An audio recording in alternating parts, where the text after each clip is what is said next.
우리는 그동안 요한복음에 나타난 예수님의 자기계시적 선언들을 계속 살펴왔습니다.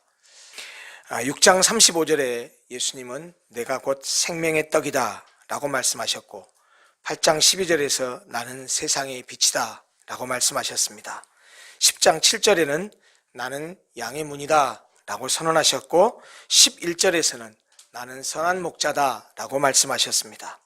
11장 25절에서는 나는 부활이요 생명이다 라고 선언하셨고, 14장 6절에서는 내가 곧 길이요 진리요 생명이다 라는 자기계시적 선언을 하셨습니다. 우리는 이렇게 6가지의 예수님의 자기계시적 선언들을 이미 살펴보았습니다. 오늘이 예수님의 자기계시적 선언 7번째 선언인데, 요한복음에는 마지막 등장하는 예수님의 자기계시입니다. 나는 참 포도나무다 하는 말씀입니다. 그런데 예수님은 자신을 참 포도나무라고 선언하셨는데, 그것으로만 그치지 아니하고 그 제자들은 가지다 라고 말씀하시고, 또 하나님 아버지는 농부다 라고 말씀하셨습니다. 여러분 성경 한번 보시겠습니까? 앞에 1절에는 뭐라고 말씀하셨는가 한번 보십시다. 1절 보십시다. 예수님이 자기를 계시를 선언하면서 나는 참 포도나무요 내 아버지는 농부다. 그러니까 예수님과 하나님, 성부 하나님 사이의 관계를 포도나무, 농부의 관계로 얘기했습니다. 이걸로 그친 것이 아니에요. 5절 가면 뭐라고 말했습니까? 나는 포도나무요 너희는 가지다. 그러니까 이런 얘기가 됩니다. 잘 보십시오. 그림으로 한번 묘사해뵙고, 여기 예수님이 계십니다. 예수님이 자기를 뭐라고 비유하셨죠? 포도나무라고 했습니다. 여기 하나님이 계십니다. 아버지 하나님. 이 아버지 하나님을 뭐라고 비유하셨죠? 농부라고 비유했습니다. 여기 예수님의 제자들이 있습니다. 예수님을 따르는 무리들이 있습니다. 그러니까 저와 여러분들 같은 사람입니다. 이걸 예수님 뭐라고 비유하셨죠? 가지라고 얘기했습니다. 그러니 요한복음 15장에서 참 포도나무를 예수님이 선언하시면서 이 삼각구도에서 포도나무, 농부, 가지, 이 세 가지의 삼각구도에서 지금 이 비유의 말씀을 하고 있다는 사실을 기억하면서 말씀을 들으셔야 됩니다. 방금 말씀드렸듯이 예수님의 자기계시 7번째 나는 참 포도나무다 라는 이 말씀은 하나님과 제자들 사이에 이 삼각구도 속에서 이 비유의 말씀이 주어졌다는 데 좀 관심을 갖고 들으셔야 됩니다. 여러분, 그러면 농부가 포도나무에서 바라는 것이 있다고 한다면 뭘까요? 열매입니다. 여러분, 유실수, 그러니까 열매를 맺는 모든 과일 나무를 한번 보십시오. 포도나무는 줄기식물입니다. 포도송이는 어디에 열리냐면 그 줄기에 매달려서 열리는 게 아니고 가지 끝에 이 포도송이가 열립니다. 열매를 많이 맺게 하기 위해서 농부는 포도나무를 잘 관리합니다. 그래서 2절에 뭐라고 말씀하셨냐면 이렇게 말씀하십니다. 무릇 내게 있어 과실을 맺지 아니하는 가지는 아버지께서 이를 제해버리시고, 무릇 과실을 맺는 가지는 더 과실을 맺게 하려 하여 이를 깨끗게 하시느니라. 제해버린다라는 말은 죽은 가지나 불필요한 가지들을 잘라낸다, 베어낸다라는 뜻입니다. 깨끗게 한다라는 말은 살아있는 가지 중에서 쓸모없이 자란 부분을 솎아낸다는 뜻입니다. 이렇게 하는 목적은 하나입니다. 열매를 더 많이 맺게 하기 위함입니다. 여러분, 농부가 열매를 맺는 나무를 심는 것은 그것이 복숭아 나무가 됐든 배나무가 됐든 사과나무가 됐든 포도나무가 됐든 그 열매를 맺는 나무를 심는 이유와 목적은 그 나무에서 좋은 열매, 많은 열매를 얻기 위함입니다. 그래서 나무에 가지를 치기도 하고 죽은 나무는 뿌리채 뽑아버리기도 합니다. 그러므로 나무의 입장에서는 어떻게 해서든 좋은 열매, 많은 열매를 맺어야 됩니다. 그런데 열매를 맺는 모든 나무는 아까 말씀드렸다시피 줄기에서 열매를 맺는 것이 아니고 다 가지에서 열매가 맺어진다는 사실입니다. 그래서 예수님이 나는 참 포도나무에 너희는 가지다, 너희에게서 열매가 맺어지는 것이다 라는 말씀을 하고 있는 겁니다. 그러면 문제는 가지가 열매를 맺으려면 그럼 어떻게 해야 될까요? 내 안에 거하라, 나도 너희 안에 거하리라. 가지가 포도나무에 붙어있지 아니하면 스스로 열매를 맺을 수 없음같이 너희도 내 안에 있지 아니하면 그러하리라. 예수님이 자신을 참 포도나무라고 하시고 우리를 가지라고 하시면서 농부이신 아버지 하나님이 가지에게 열매를 맺는 것을 바라고 원하시는데, 그렇게 하려면 참 포도나무이신 자신 안에, 예수님 안에 거하라, 붙어있으라 라고 말씀하시는 겁니다. 가지가 포도나무에 붙어 있으면 저절로 열매를 맺을 수 있음 같이 너희도 내 안에 붙어 있으면 너희 가운데 열매가 저절로 맺어질 것이다 하는 그런 말씀입니다. 그렇습니다. 우리는 우리 스스로가 과실을 맺는 것이 아닙니다. 또 우리가 애써서 과실을 맺으려고 할 필요도 없습니다. 가지인 우리가 열매를 맺으려면 한 가지만 하면 됩니다. 그게 뭐죠? 붙어 있으면 됩니다. 그러면 내가 열매를 맺으려고 하지 않아도 열매는 저절로 맺어집니다. 이것이 영적인 비밀이요, 비결입니다. 왜냐? 주님으로부터 영양분이 자동적으로 공급되기 때문에 내 능력으로 어떤 열매를 맺는 것이 아니고 내가 주님께 붙어 있으면 주님이 주시는 영양분으로 나에게서 열매가 저절로 맺어진다라고 하는 것입니다. 이 진리를 예수님께서 5절에서 이렇게 강조하십니다. 나는 포도나무요 너희는 가지라. 그가 내 안에 내가 그 안에 거하면 사람이 열매를 많이 맺나니 나를 떠나서는 너희가 아무것도 할 수 없습니다. 사실 요한복음 15장에는요 거한다라는 말이 자그만치 11번 나옵니다. 거한다, 이게 한자말에 거할 것자잖아요. 산다는 뜻이잖아요. 거하다로 번역된 헬라어는 메노라는 단어인데 이 메노라는 단어, 이 말은 거한다로 번역된 이 말은 연합의 의미입니다. 연합, 함께한다 이런 뜻입니다. 그리스도 안에 거한다라는 말은 그리스도와 함께 산다는 말입니다. 그리스도를 구주로 믿고 받아들여서 그리스도께 복종한다는 그런 뜻입니다. 중요한 것은 우리가 예수님 안에 머물러 있어야 과실을 많이 맺을 수 있다는 사실입니다. 여러분 꼭 우리가 오늘 말씀을 통해서 기억하고 마음에 새겨야 될 말씀은 가지가 열매를 맺는 길은 오직 한 가지밖에 없습니다. 가지가 열매를 맺을 수 있는 길은 한 가지밖에 없습니다. 그것은 나무에 붙어 있는 것입니다. 가지는 나무에 붙어 있기만 하면 영양분을 공급받아서 자동적으로 저절로 열매가 맺어지게 된다는 사실입니다. 그러나 그렇지 않으면 어떻게 될까요? 붙어 있지 않으면 어떻게 될까요? 가지가 포도나무에 붙어 있지 않으면 과실을 맺을 수 없는 것은 물론이고 거기서 근데 끝나는 것이 아닙니다. 예수님께서 참 우리에게 심각한 경고의 말씀까지 같이 더불어 하십니다. 열매만 맺을 수 없는 것이 아니고 예수님께 버림을 당한다고 말씀하십니다. 6절 보십시다. 사람이 내 안에 거하지 아니하면 가지처럼 밖에 버려져 마르나니 사람들이 그것을 모아다가 불에 던져 사르느니라. 여기서 잊지 말아야 될 것은 예수님은 포도나무요 우리는 가지라는 사실이에요. 그러니까 사실 나무와 가지는 따로 떼서 얘기할 수 있는 존재가 아니죠.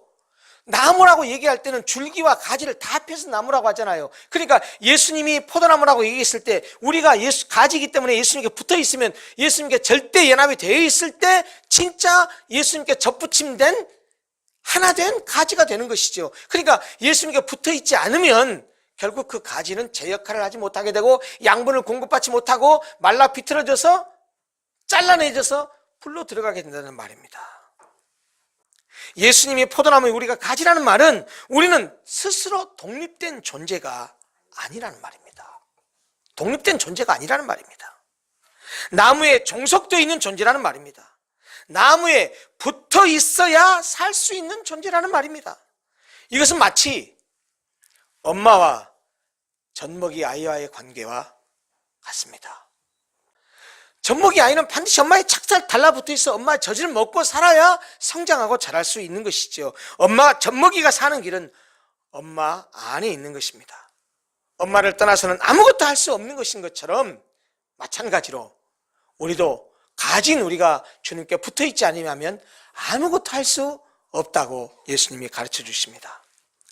주님의 백성들은 결코 예수님을 떠나서는 열매를 맺지 못합니다. 열매를 맺으려면 절대적으로 참 포도나무이신 예수님 안에 있어야 한다라는 말입니다. 재미있는 사실은 그 다음에 예수님이 우리에게 굉장히 희망적인 말씀을 우리에게 주십니다. 그렇게 되면 우리가 예수님 안에 거하고 주님이 우리 안에 거하게 되면 우리가 구하는 모든 것을 얻을 수 있다고 말합니다.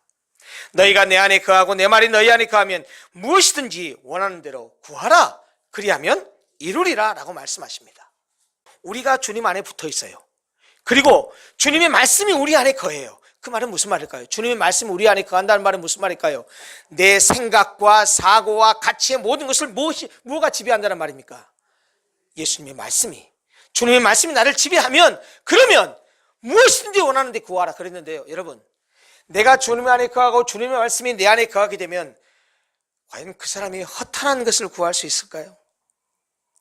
하나님의 말씀에, 하나님의 뜻에 합당하지 않은 것을 구할 수 있을까요? 주님이 내 안에 거하고 내가 주님 안에 거하면 그 사람이 구하는 어떤 것이라도 자기 이기적인 욕망만을 위해서 구하거나 세상적이고 세속적인 것을 구하거나 절대로 그러지 않을 것입니다. 돈을 구하고 명예를 구하고 권력을 구한다 할지라도 주님을 위해서 수단으로서 그것을 구하지 그것 자체를 목적으로 구하지는 절대로 그렇게 하지는 않을 것입니다. 그렇기 때문에 너희가 내 안에 거하고 내 말이 너희 안에 거하면 그러면 무엇인지 원하는 대로 구하라. 그리하면 모든 것을 이루리라고 말씀하신 것은 예수님과 우리가 절대 연합의 관계에 있으면 우리의 기도하는 내용도 우리가 간구하는 것도 주님의 뜻에 맞게 간구하게 될 것이라는 것을 함축하는 말씀입니다. 이어지는 8절부터 12절 말씀을 보면 그리스도 안에 거하는 것은 구체적으로 그의 사랑 안에 거하는 것이라고 예수님이 가르쳐 주십니다. 물론 이 사랑은 세속적인 사랑이 아닙니다. 거룩한 신적 사랑입니다. 그 거룩한 신적 사랑이 뭡니까? 자기 희생의 사랑입니다. 헌신의 사랑입니다. 대속의 사랑입니다. 대신 죽는 사랑입니다. 그런 사랑 안에 거하는 것, 그것이 그리스도 안에, 주님 안에 거하는 것이라고 예수님 말씀하십니다. 하나님 아버지께서 예수님을 사랑하신 것처럼 예수님도 우리를 사랑하셨습니다. 그러므로 가진 우리가 예수님께 붙어 있다고 한다면 참 포도나무이신 예수님 안에 거한다는 것은 그의 사랑 안에 거하는 것이요, 그의 사랑 안에 거한다는 것은 예수님이 우리를 사랑하신 것처럼 우리도 그렇게 사랑하며 산다라는 것을 의미합니다. 예수님의 사랑 안에 거하는 것은 구체적으로 뭘 의미할까요? 예수님을 우리가 사랑한다는 것은 무엇으로 나타날까요? 예수님 말씀하십니다. 예수님의 계명을 지키는 것이라고 말씀하십니다. 그래서 10절에 이렇게 말씀하셨습니다. 내가 아버지의 계명을 지켜 그의 사랑 안에 거하는 것 같이 너희도 내 계명을 지키면 내 사랑 안에 거하리라. 여러분, 그리스도 안에 거하는 삶이라는 것은 열심히 기도하고 묵상하고 이런 개인적인 경건에 집중하는 것만은 아닙니다. 중요합니다. 말씀 묵상하고 기도 생활하고 중요합니다. 그것이 주님 안에 붙어있는 것이고 그것이 주님 안에 거하는 삶인 것 맞습니다. 그런데 그것으로 끝나는 것이 아닙니다. 우리의 일상 속에서 내가 너희를 사랑한 것 같이 너희도 서로 사랑하라는 이 주님의 계명을 적극적으로 지키고 살아가는 것이, 그것이 그리스도 안에 거하는 것이고 그것이 포도나무에게 붙어있는 것이라는 뜻입니다. 여러분, 사실 사랑이 없으면 아무것도 아닙니다. 우리가 아무리 기가 막히고 성경을 많이 알고 우리가 정말 하나님 보시기에 이런저런 헌신과 충성과 봉사를 많이 한다고 해도 사랑하지 않으면 헛것입니다. 자, 그러면 예수님께서 왜 우리들에게 나의 사랑 안에 거하라라고 했을까요? 그렇게 해서 사랑하고 살라고 하신 이유가 뭘까요? 예수님 오늘 본문에서 뭐라고 말하냐면 그것은 그렇게 내 안에 거하는 너희들을 위한 것이다. 너희들의 무엇을 위한 것이냐? 너희들의 기쁨을 충만케 하기 위함이다라고 말합니다. 11절에 뭐라고 말씀하셨습니까? 내가 이것을 너희에게 이르는 것은, 내가 이렇게 너희에게 말하는 것은 내 기쁨이 너희 안에 있어 너희 기쁨을 충만하게 하려 함이라. 누군가로부터 사랑을 받으면 기쁩니까? 안 기쁩니까? 기뻐요. 기뻐요. 누군가 나를 사랑해 주는 것을 알게 되면 참 기뻐요. 근데 여러분, 이런 것도 아시죠? 누군가를 사랑해 보셨죠? 누군가를 사랑하면 기뻐요, 안 기뻐요? 기뻐요. 누군가를 사랑해서 내가 누군가에게 배려하고 누군가에게 선물을 해주고 누구에게 뭔가를 맛있는 걸 사주기를 하고 내가 어딘가를 좋은 데를 구경시켜주고 이러면서 내가 사랑하는 그 사람에게 사랑을 전하면은요, 사랑받는 그 사람도 기쁘지만 묘하게 사랑을 베푸는 그 사람이 더 기쁩니다. 여러분, 그래서 예수님이 우리에게 내 안에 붙어 있어라, 내 안에 거하라. 거하는 것은 내 계명을 지키는 것인데 내 계명은 뭐냐? 사랑하는 것이다. 근데 내가 왜 이 얘기를 하는 줄 아니? 너희가 기쁘게 하기 위한 거야. 너희 기쁨을 충만케 하기 위함이야 라고 예수님 말씀하셔요. 여러분, 사랑을 받는 것도 기쁘지만 사랑을 하는 것은 그보다 훨씬 더 기쁩니다. 오늘 우리가 이 말씀을 보면서 우리 모든 성도들이 주는 기쁨, 사랑하는 기쁨, 이것을 좀 느끼고 누렸으면 좋겠습니다.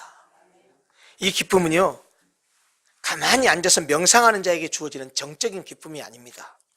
적극적으로 형제를 사랑하는 사람들에게 주어지는 능동적인 기쁨입니다. 여러분 꼭 기억하십시오. 사랑은 이론이 아닙니다. 행동입니다. 삶 속에서 구체적으로 삶으로 드러나야 됩니다. 주님을 사랑한다는 것은 주님의 말씀에 순종하는 것이고, 예수님의 사랑 안에 산다는 것은 예수님의 말씀 안에 산다는 거예요. 여러분, 세상에서 가장 큰 사랑이 뭡니까?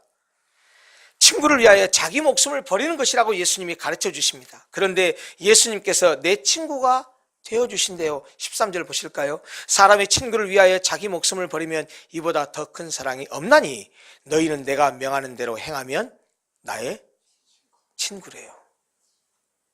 사실 예수님 이 말씀하시면서 장차 친구인 우리를 위해서 목숨을 내놓겠다는 말씀을 전제하고 하신 말씀이세요. 어떻게 우리가 예수님의 친구가 될 수 있을까요? 이 말씀대로, 예수님의 말씀대로 행하면 예수님의 친구가 됩니다. 친구 사이는 서로에 대한 신뢰가 있기 때문에 친구의 말을 잘 듣습니다. 누구든지 예수님의 말씀에 순종하면 예수님의 친구가 됩니다. 친구가 되면 예수님은 우리가 친구가 되면 예수님은 더 이상 우리를 종처럼 여기지 않습니다. 종은 주인이 하는 것을 모릅니다. 그러나 친구 사이에는 비밀이 없습니다.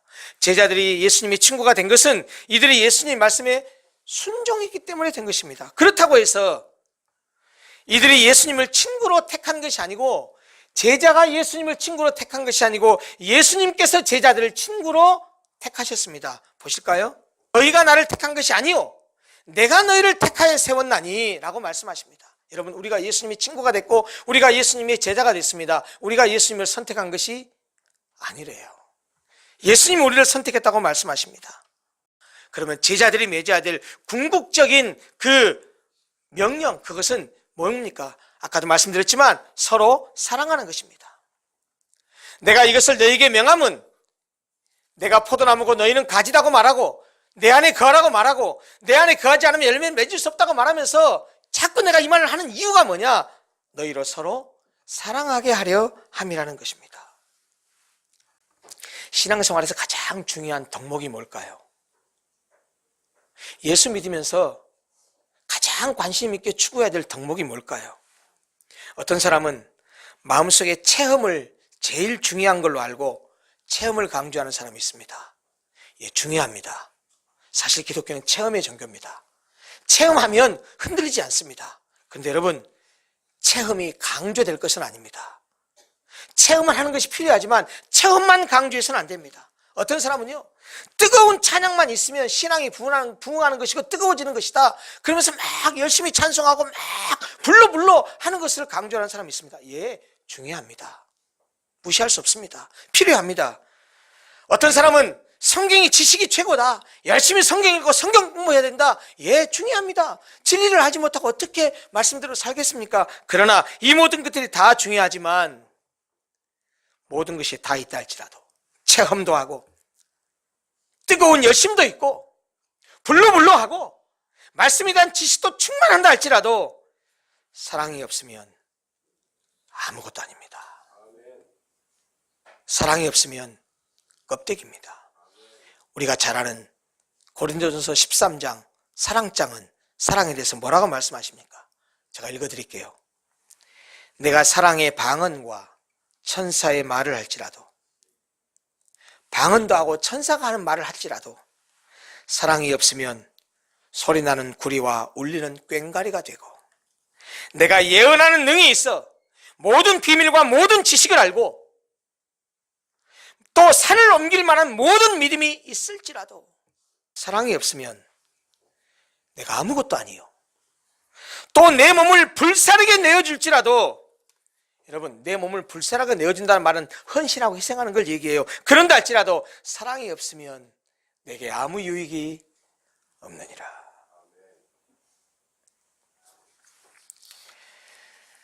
어거스틴은 사랑에 대해서 이렇게 말했습니다. 한번 들어보십시오. 사랑은 남을 도와주는 손을 가지고 있다. 사랑은 가난하고 어려운 사람들을 향해 달려가는 발을 가지고 있다. 사랑은 불행과 곤핍함을 보는 눈을 가지고 있다. 사랑은 사람들의 한탄과 한숨을 들을 수 있는 귀를 가지고 있다. 사랑하는 성도 여러분, 사랑만 하고 살다 가도 짧은 인생입니다. 미워하고 시기할 시간이 어디 있습니까? 자신을 참 포도나무로 선언하신 주님이 동시에 우리에게는 너희는 가지다라고 말씀하시면서 내 안에 거하라, 나에게 붙어 있으라고 말씀하셨는데, 그렇게 말씀하신 것은 열매를 맺게 하기 위함이었고 저절로 열매를 맺게 하기 위함이었는데, 그 열매라고 하는 것은 사랑의 열매입니다. 주님께 붙어 있어야 사랑할 수 있습니다. 그리고 주님께 붙어 있으면 사랑할 수 있습니다. 그 사랑은 어거스틴이 얘기했던 것처럼 다른 사람을 향한 손, 다른 사람의 고통을 들을 수 있는 귀, 다른 사람에게 내어줄 수 있는 손, 다른 사람의 고통을 향해서 달려갈 수 있는 발, 그런 것을 가지고 있는 것이 사랑입니다. 말로만 하는 사랑이 아니고 실제로 행동을 옮기는 그런 사랑이 필요하다는 말씀이시죠. 사랑하는 성도 여러분, 오늘로 드디어 예수님께서 자기 계시로 선언하신 7가지 말씀을 다 보았습니다. 마지막 7번째 선언이 무엇이었습니까? 나는 참 포도나무다. 거기서 끝난 것이 아니고 우리를 향해서 이렇게 말씀하셨습니다. 너희는 가지다. 내 안에 거해라. 포도나무에 붙어있지 아니하면 가지가 절대로 열매를 맺을 수 없다라고 말씀하시면서 우리에게 간곡하게 예수님 말씀하십니다. 사랑하는 아들아, 사랑하는 딸아, 나와 함께 살자. 내 안에 붙어 있으라. 붙어 있기만 하면 열매를 저절로 맺을 수 있다. 주님이 간곡하게 호소하십니다. 여러분이나 저나 연약한 죄인들이고 인간의 욕심이 있어서 자꾸 주님께 떨어져 나가려고 합니다. 그것이 우리의 본성입니다. 저도 그렇습니다. 사람의 육신이라는 것은요, 서 있으면 앉고 싶고요, 앉아 있으면 눕고 싶고요, 누우면 그냥 편하게 자고 싶습니다. 더 편하게 살고 싶어 하고요, 자꾸 느슨해지고 싶어 하는데 예수님은 우리에게 말씀하십니다. 사랑하는 제자들아, 사랑하는 자녀들아, 내가 포도나무고 너희는 가지지 않니? 너희들이 열매를 맺어야 될 텐데 너희들의 힘만으로는 열매를 맺을 수 없다. 그런데 열매 맺는 방법은 너무 쉽고 간단하다. 내 안에 살기만 해라. 나에게 붙어있기만 해라 라고 말씀하십니다. 사랑하는 성도 여러분, 한평생 살아가는 동안 이 말씀을 잊지 않고 신앙생활의 목표를 거기에 삼았으면 좋겠습니다. 예수님께 붙어있는 것은 예수님과 시간을 함께 많이 보내는 것입니다. 말씀 보고 기도하고 모이기에 힘쓰고, 이번 한 주도 그렇게 주님께 잘 붙어 있어서 많은 열매를 맺는 성도들이 되시기를 간절히 소원합니다. 기도하겠습니다.